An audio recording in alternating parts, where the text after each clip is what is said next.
Most people don't succeed in business because they quit, because it just takes so long.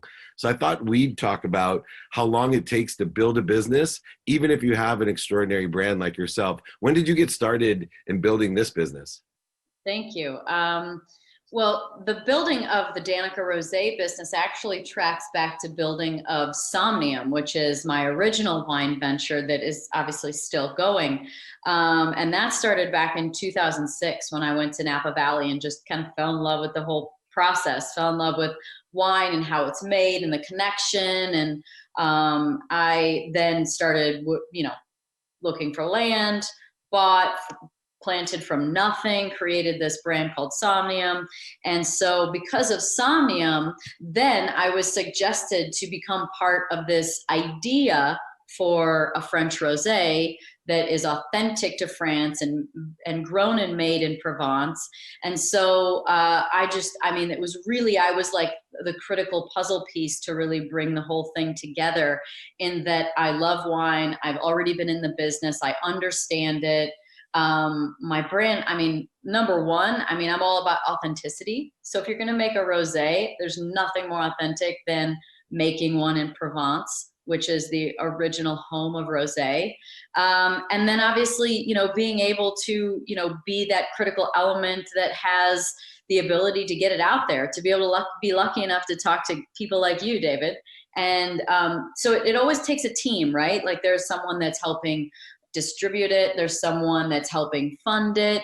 And then I come in as this, really critical element to the authenticity of the brand and the sort of the image of the brand. So it really came from probably, I'd be able to track it all the way back to probably 2006. So it's been a long time coming. And I think that's why I love this saying where you don't take score too early with whatever it is in your life. Like, don't take score too early. You as sports, like you probably like this quote, because you sometimes to get to where you want to go, sometimes the shortest distance from where you want to go, like let's say I want to be successful in the wine business. It's not always navigated in a linear way. It's not always obvious. Sometimes it takes other elements and what you would consider to be detours, but perhaps maybe they're just learning experiences. Maybe it's to get in the door with the right person. Maybe it's to find the right partners. And so, don't take score too early. So I guess when I look at it, I'm like, man, I've invested so much money into Somnium. And then this project comes along, and it's just the perfect opportunity to really be a part of and to accomplish that, being successful in the wine business. It really was perfect. So yeah, I've been in since the very beginning. I feel like it's another one of my babies. And this one has my name on it though. Yeah, it does, and I'm holding it like a baby. I can't give you hugs. I'll hug this. It's interesting though too, because I coach a lot of celebrities, athletes, entertainers that have great passion, and that's how they're successful. They all have a common denominator, especially you, that you must be what you can be. You're living to your own potential, and it is an asset, but it also gets in the way because a lot of athletes, celebrities, entertainers especially don't take the same attitude of you, which has always been, I'm exactly where I'm supposed to be. I'm angling towards where I want to be, but you have that extra component that you have faith that you're going to end up somewhere even better than that, like with this French rosé. Where did that perspective of faith combined with a very pragmatic approach to things, since you were a young lady, really geared to discipline and strategy, but yet you have this anomaly of spirituality and faith that you're going to end up even somewhere better than the hard work and discipline and strategy that you implement are going to take you to? Yeah, great question. I think this is sort of like part of some of the magic formulas that it takes to be successful, and be able to transition and pivot, right? That's always tough too, is how do you do that? Again, it's the not taking score too early so that you're, able to take different routes that might not seem so obvious. I would say that the first thing that came to mind when you started talking about that is I'm not someone that lives with regret. So like, I think that people tend to fall in two different categories. You're either a future forecaster or you kind of live in the memories in the past. And, they both have their downsides. Like, if you live in the past, then you have potentially more regret, more sadness, more disappointment, more guilt. But in the future, you have anxiety and you have attachment syndrome, and you get really like you grasp so hard at something because you want it. But I do think in the future forecasting and looking forward, it allows you to really dream into something. And so I think that that's benefited me so much in my life, is to dream into something.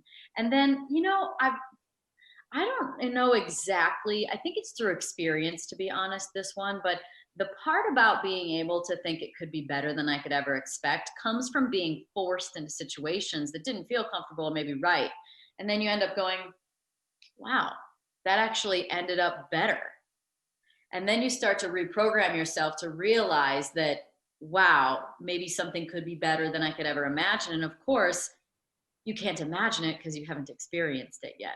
So you have to be brave enough and think positively enough. And then of course, if you think positive, like, as you know, you and I share this sort of love for that, like, and that the power of the mind, then, sort of the sky's the limit on what you can do when you're really in that sort of, in that positive headspace and believe in great things being able to happen.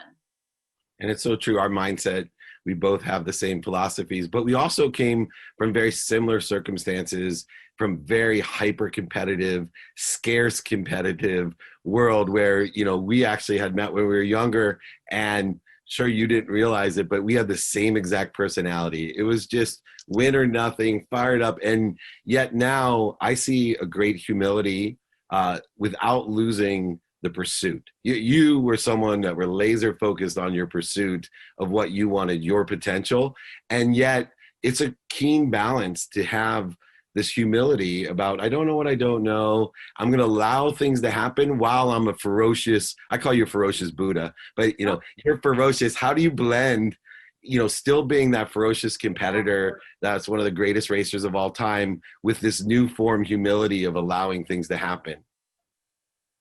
Yeah, I'm glad you asked that question, because I was thinking about something in your previous question that was about how do you sort of trust and where it's going to go. And this is something that's been developing more and more, especially lately, and especially since I retired. But this is what allowed me to race, allowed me to, I think, become what I became in racing, is that we're all psychic. Like, we're all in touch with the quantum field. Like, we're all capable of we just have so much noise that makes it really hard to sense the nuances about, what your sort of inner guidance system, God, source, whatever you want to call it, higher self is sort of telling you. And so when you start to slow down enough, get quiet enough, and also feel enough into situations, and get honest, you start to be able to feel like what's really going on. And so, I say that it goes way back, because with racing, I just knew, knew it in my body that I was going to make it. Now, I came back from England with no job at 19 years old, didn't work for like 2 years, and managed to still be in an IndyCar at the age of 23. So, it takes some blind faith on that to make it happen. But sort of really not letting go of those things that you can just feel, right? Like, you just know it, you just feel it. And you've got to get really honest with yourself, because there's also other things. And it's been funny, I've been talking about this lately, like this sense of, when you get these intuitions, or you get this feeling or this knowing about something, and sometimes it comes through just a feeling. Sometimes it's more words. Like, I've asked those questions, about situations. It's like, Danica, or yeah, that's not gonna, you just kind of get these sort of intuitions. And so the difference between the good ones, oh, you're gonna make it, you just know in your body something's gonna happen, versus the other ones, which are the bad ones, where it's you just don't want that information. So then you start writing that off to being a story you're telling yourself, to being the fact that you're making things up, that you're just being sort of putting yourself down. But that sort of intuition and knowing gives you a better sense of when you should quit versus let go of things, when you should lean in versus, lean out. Like, you really need to sort of be present with the feeling you get about whether or not something is going to work out for you or not. And those are found through lots of different ways. It's like synchronicities, it's like signs, it's like, just things syncing up timing wise. It's maybe things rolling out really quickly and easily versus like reaching a wall all the time about a change in a company or a change with people or a change with a deal. Really trying to take notice of those little things to let the universe directionally help you. Because it's like, we don't know the answer exactly, but we can start to get indications if we're paying attention. And that attention plus the intention, which you're so fierce about, equals, I call it the mathematical equation of luck, the coincidences in our lives that without quitting, if you maintain the attention and the intention, you get those. But still yet, so many people either live by what's just the IQ, they're just straight academic intelligence, or as we learned, you're extremely high on the emotional intelligence side, which it takes to have the transformation that you've been able to acquire. But there's a new intelligence that I'm studying that I use you as one of my iconic examples. And you just explained why. It's an adaptability intelligence. And now that we're in an extreme accelerated change pattern right now, things are happening extremely fast, like a race, like a race that you're in. You have to know what your values are.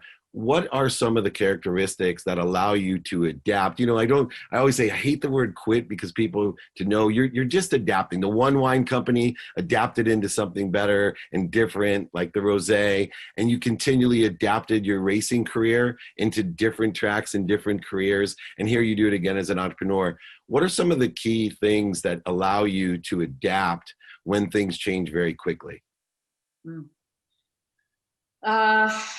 I think that you need to know what you want, like, ultimately. When you know what you want ultimately, hopefully that's so far away that you don't get wrapped up in the little things as you go, right? You need to know your macro so that you can manage your micro. Because the micro doesn't always seem like such a big deal when you know where you really want to end up. But if you're staying at this micro level of like day to day, then you're probably going to be burdened a lot more. But when you know what you want overall, you think, okay, well, who cares? You don't get attached to how things go each day. You actually don't even think about them. They're just happening. So I always described it in racing as like, I knew that I was going to make it and I wanted to be a race car driver. And that was my guiding light. And then, it's just like I looked, it doesn't mean I didn't like have to go around the block a little bit to get there, but like I kind of just kept following the light. And so know your ultimate goal. And also then don't be afraid if it changes, right? So that's sort of where you have to be malleable, and you have to understand that life changes. And at the end of the day too, when somebody's like, oh man, you've changed, and you're like, thank you, because I've been working on it. I've been working on, being a more positive person, or I've been working on creating opportunities. And so, maybe frequency wise, your opportunities were at one spot, right? Here. And then as you march through life, you shift frequencies and it starts attracting new opportunities. So stay open. And then, like at the end of my career, just understanding, yes, I don't like the word quit either, but learning the difference between letting go and quitting. And that comes to the intuitive side of being like, okay, I'm starting to see the signs. Like, this is not coming together. This doesn't feel right. This feels forced. This doesn't get me excited. That's sort of really important along the way too, so that you can know where to shift your energy to and what to shift away from. Sometimes it's almost just as important to know what to get away from and let go of as it is to know what to jump into. And to that last matter, I always teach my executives and of course the athletes, trust everyone, but vet. What are, it's a key critical component here in the last minute. What are the best techniques that you utilize? Because so many people come after you with so many different things. What are the best techniques to vet out deals and people that are surrounding you? Well, I think that the way that someone responds to questions and questioning says a lot. Like, so if they are open and they are open book, literally, or even just with how they feel in their words, that's always a good sign. And if they're restricted, if they're I think defensiveness is like the first thing that I'm turned off by. When you're meeting someone new or a new company, new business, new people, new opportunity, if you're asking questions and there's defensiveness in it, they either don't know what they're talking about or they're hiding something. But if they're honest and they have best of intentions, they want you to ask questions. They want you to drill them. They want you to grill them. They want you to understand, because it's something that they're super excited about. So I think sort of that energy of like openness versus defensiveness is such a good thing to, you know, look into, and really just hearing them talk, right? The more you hear someone talk about whatever it is that they are interested in or offering, the more you can understand their intelligence level. Now, you don't have to understand everything that they say. You just need to make sure that what they're saying sounds competent, right? Because we don't know everything, especially if you're an entrepreneur and you're getting into new things. You are an entrepreneur. You're not good at the books, or you're not good at the advertising. You have people for each job. So, but hearing someone talk enough, and especially if they can sort of, you know, I always think like talk above you a little bit and things that you don't know. I'm like, okay, you obviously know a lot more than I do. And then just being able to continue to ask questions and get the openness versus the defensiveness is a good indicator as to their intentions.